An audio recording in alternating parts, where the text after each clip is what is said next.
We have again to take time to reflect daily, to think about where we are, what we want to do, and to observe ourselves and perhaps become sufficiently aware that we make demands without ever asking the question, do we have a right to that?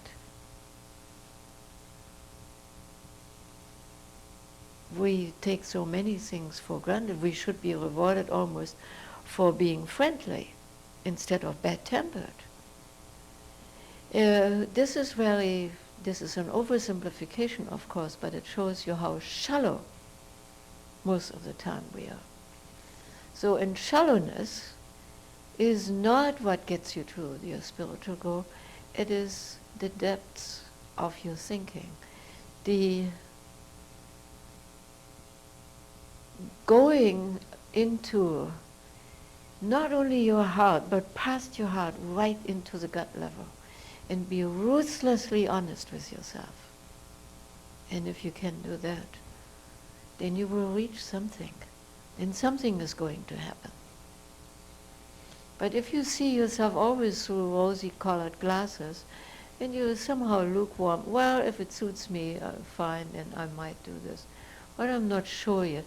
You're lukewarm, you're halfway committed. But you're also with one foot already out the door. What would you do with such a person who says, I'm your best friend, and makes all sorts of promises and is already with one foot out the door?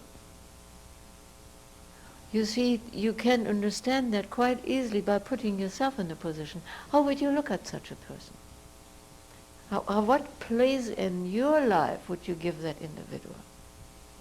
Then you can easily understand what your place in the life of your divine committee is. And by divine committee, I mean however you perceive the divine.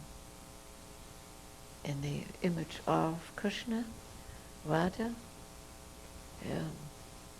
Buddha, Tara, each image is only a reminder to go beyond what the image stands for. It stands for the state beyond mind. For whatever work you do, put the best quality in you're capable of. Then you feel good. It doesn't matter if the other person for whom you do the work is impressed or gives you recognition. You must know in the depths of your being that you did the best to your ability. You will have sound sleep.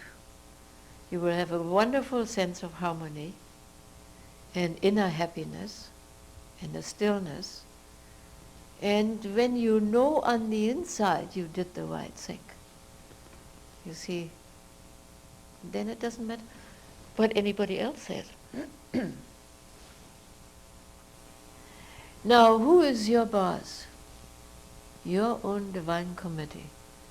And even the work that you do for me, or you think you do for me, is really for your divine committee.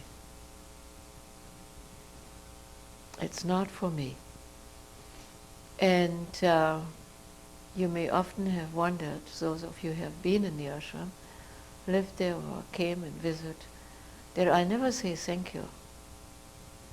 Because you're not doing the work for me. If there's somebody giving me personal service, I will always say thank you.